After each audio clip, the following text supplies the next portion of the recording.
Mr. Chair. Thank you, Ranking Member Heitkamp, for this wonderful discussion that we will be having this morning. I appreciate the opportunity, and thank you, Ms. McCabe, for joining us today. I would like to start off by saying thanks so much. We do know that you are working very hard in this area, so I appreciate that. I appreciate your testimony, and I believe personally that this is not only an economic issue, but of course a national security issue as well. This committee does have a history of working together across the aisle on security and good governance matters, and I look forward to working with my colleagues on this important topic. Clean and renewable energy is a topic that everyone in the United States can get behind, and over the years, the RFS has proved successful at driving innovation and effective options for consumers at the pump. And as many of you may know, Iowa leads the nation in biofuels creation, producing 3.8 billion gallons of clean-burning ethanol and 230 million gallons of biodiesel, and that's from our 2013 numbers. We are also home to 2 state-of-the-art cellulosic ethanol facilities, with another coming into production later this year. Additionally, we boast retailers across the state that offer affordable ethanol and biodiesel blends to consumers. When passed by Congress, the original intent of the RFS was to create consumer choice for clean fuel by spurring investment in research, production, and infrastructure. Unfortunately, the EPA is now using the lack of infrastructure as an excuse for setting biofuels levels lower than originally mandated, which flies in the face of the law. This issue is of critical importance to the state of Iowa as well as the nation. Ensuring our domestic energy security and promoting innovation in the next generation of biofuels is crucial as we move forward. As you may know, Ms. McCabe, in February, I invited EPA Administrator Gina McCarthy to visit Iowa and to see the impact of the delayed release of the RFS volumes. Additionally, last week, the entire Iowa delegation, Republican, Democrat, the entire delegation sent another letter to the administrator urging her to hold a hearing on the RFS levels in our state. Can we expect either of these to happen?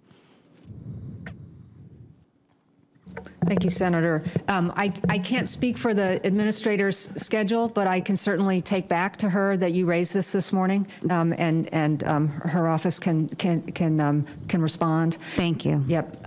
In terms of the hearing, as I mentioned, we are holding a public hearing in Kansas City, Kansas. We have a regional office there.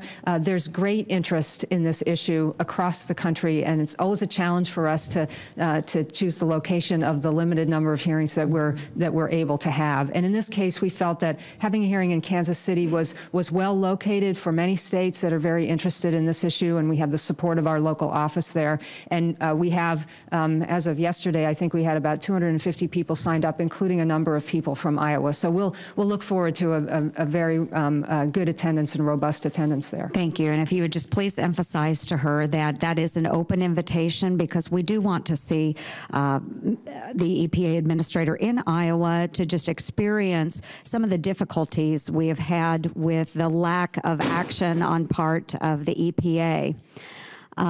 If we can move on to infrastructure and congressional intent, in your testimony, you cite lack of available refueling infrastructure as justification for not setting the RVOs higher. However, when Congress passed the RFS in 2005, only 2 types of waivers, waiver authorities were included, and that was lack of supply and severe economic harm. That conference committee rejected available refueling infrastructure, which would have severely limited consumer choice and the availability to get, or excuse me, the ability to get more of those biofuels into the marketplace. Despite the clear direction from Congress, EPA has now decided to use available refueling infrastructure as a condition to waive the standard, even though Congress expressly rejected that when they set the law. Can you explain why the EPA is blatantly overlooking the law? Sure, I'd be happy to discuss this. And of course, this is an issue on which there are many views as well, and happy to explain ours.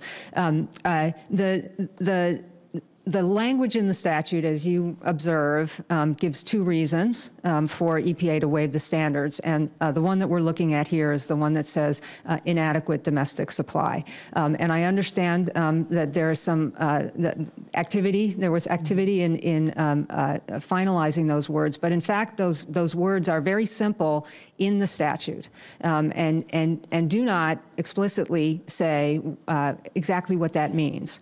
And as is often the case, it's EPA's job to reasonably interpret congressional language in implementing the statute.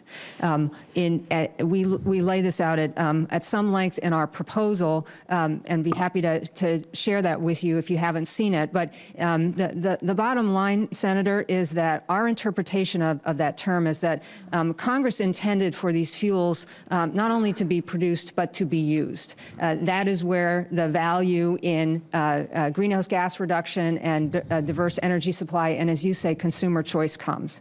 And so when you have a situation where the fuels cannot, in fact, be delivered to consumers on the time frame that was set out in the statute, and Congress provided this waiver authority, we believe it's a reasonable interpretation for us to reduce the volumes to a level that still will comply with Congress's intent to drive the fuels.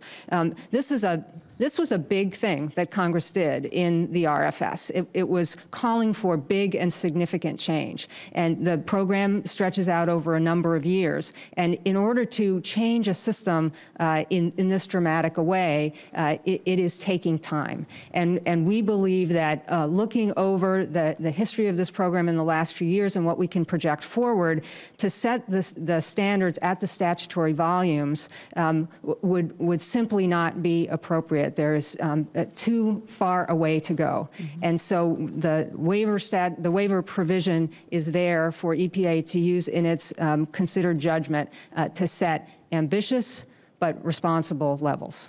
I thank you. I know my time has expired. I would argue that we are caught in a very vicious cycle with the producers not knowing what that volume will be. So we've actually delayed production and research and the furthering of those types of fuels. So without the standards being set, we don't know where to go. So I just continue to state we need reliable energy sources for all of our consumers. We would like them to make that choice. But thank you very much, Mr. Chair. Thank you.